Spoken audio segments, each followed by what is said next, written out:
The letter arrived looking official, but nothing about it felt normal. It said the HOA had voted to host their annual pool party in my private pool, without even asking me. For a moment, I thought it was a joke, because the idea was so absurd it didn't even feel real. But then, I read the next line, where they actually listed the rules I was expected to follow. No permission asked, no negotiation, just a command disguised as HOA authority. That's when it hit me. This wasn't a request. It was them taking control of my property as it belonged to them. And the worst part was how normal they made it sound, as if I had no right to question any of it. I stood there realizing this wasn't just entitlement. It was power being used as a weapon inside my own home. I knew this wouldn't end normally. The letter was still in my hand when I read it a second time, hoping I had misunderstood something. But every line only made it worse. It wasn't asking for permission, it was announcing a decision. The HOA board, apparently led by Karen, had already voted to host their private pool party at my house. Not a suggestion, not a discussion, just a done deal written in that cold, bureaucratic tone that tried to make theft sound official. They even broke it down like I was their staff. Date, time, guest list, and a full checklist of what I was expected to provide.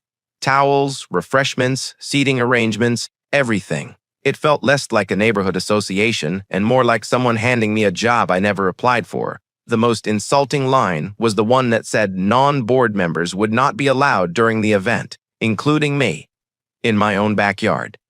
That's when I saw Karen's name at the bottom. Of course, it was her. The same woman who treated every HOA rule like a personal weapon. Controlling, arrogant, and obsessed with authority, she didn't lead the board, she ruled it. And now she was using it to rewrite the boundaries of my own property as if I didn't exist. I didn't waste time after reading the letter. I walked straight over to Karen's house, still holding it, as it might somehow make more sense if I said it out loud. She opened the door before I even knocked properly, like she had been expecting me. That same rehearsed smile was already on her face, the kind that never reached her eyes. Before I could even speak, she tilted her head and said she hoped I had reviewed the arrangements. Like I was the one being managed, not the one being affected. I told her clearly that there was no way I was allowing my private pool to be used for their party. That's when her expression changed, not to surprise but irritation, like I had interrupted something already decided. She didn't argue with logic. She didn't even pretend to listen. Instead, she said the HOA had already approved it and that I was obligated to comply as a homeowner. The way she said it made it sound like my property was just another shared resource she controlled. In that moment, it became obvious this wasn't about misunderstanding. Karen genuinely believed authority meant ownership, and the more she spoke, the clearer it became that in her mind, I wasn't being asked, I was being overridden. I left her house with more frustration than answers, but something about the way she spoke kept replaying in my head. It wasn't just confidence, it was certainty, like the decision had already been made long before I ever saw that letter.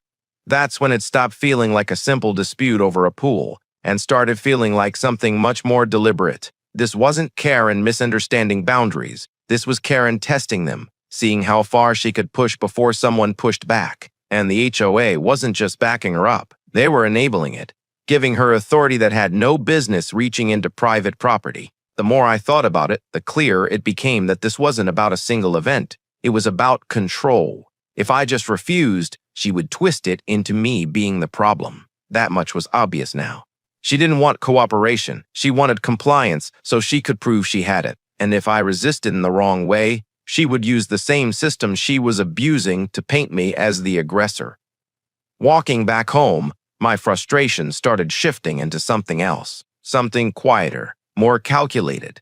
Because at that point, I realized simple refusal wasn't going to end this.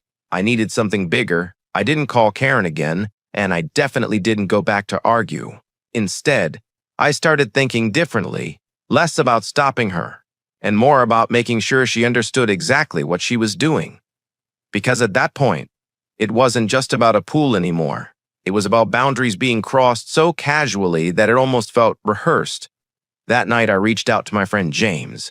He worked in construction and had a habit of laughing at problems most people would consider possible. When I explained the situation, there was a long pause on the call, followed by a slow laugh like he couldn't decide if I was serious. But I was, completely. We started talking through what was possible without going into obvious territory.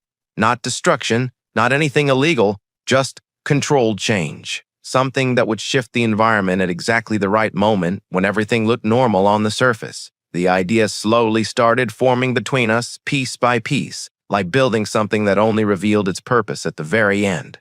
What made it worse, or maybe better, was how naturally it all came together. James had access to equipment, timing systems, and a few unconventional setups that could redirect flow in ways most people wouldn't notice until it was too late. I didn't call it revenge when I thought about it. I told myself it was a balance, a way of showing what happens when people treat someone's property like it doesn't belong to them. Because in my mind, Karen wasn't just planning a party anymore. She was walking into something she had already set in motion without realizing it. The day of the party arrived like nothing unusual was happening, which somehow made it feel even more surreal. Cars started pulling up one by one, and I watched from inside as Karen and the HOA board entered my backyard like it was a venue they had booked months in advance. No hesitation, no acknowledgement that anything about this was questionable. They were smiling, laughing, already acting as if they belonged there more than I did. They didn't greet me, not even a glance.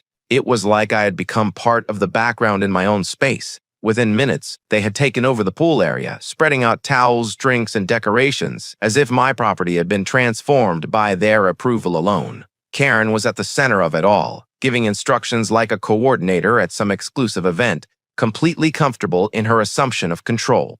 I stayed inside, watching quietly, letting everything unfold exactly how they wanted it to. The more relaxed they became, the more confident they got. Music started playing, glasses were raised, and laughter echoed through the backyard. It was almost impressive how quickly they turned someone else's space into their stage. And then the pool itself became the focus. At first, nothing looked wrong. People were swimming, floating, and talking without a care in the world. That's when I made the call. No announcement, no warning, just a simple activation from inside the house. It didn't happen all at once. The change started subtly, almost unnoticeably, a slight shift in the water, something most of them ignored. But I knew what was coming next. James had built it exactly the way we planned, slow enough to stay hidden, precise enough to take effect when it mattered most. I watched as the first few guests started to pause mid-conversation. The laughter didn't stop immediately, but it softened, replaced by confusion they couldn't quite place. Something in the water was different now. And even though they didn't understand it yet, I could see the moment it started to register. And that was just the beginning. At first, it looked like nothing more than a strange discoloration, something people tried to explain away with jokes and half-laughter. But within moments, that confidence started to disappear. The water didn't just change color, it changed consistency, thickening in a way that made movement harder, slower, wrong. The kind of shift you don't fully understand until it's already affecting you. The first scream came from someone near the shallow end, then another, and suddenly the entire pool erupted into confusion. People who were laughing just seconds ago were now scrambling for the edges, slipping as the surface turned into something heavy and unrecognizable. The music was still playing, but it felt distant now, like it belonged to a different moment entirely. Karen tried to stay composed at first. She was still giving orders, still insisting everything was under control, but her voice was cracking now. And then, the moment she tried to move through it, she realized she couldn't pretend anymore. The situation wasn't just awkward, it was humiliating. Neighbors started gathering at the fence, drawn by the noise. Phones came out almost instantly. Laughter broke through from outside the yard, mixing with the panic inside it. The contrast was impossible to ignore inside. Chaos and shouting. Outside, disbelief and recording cameras.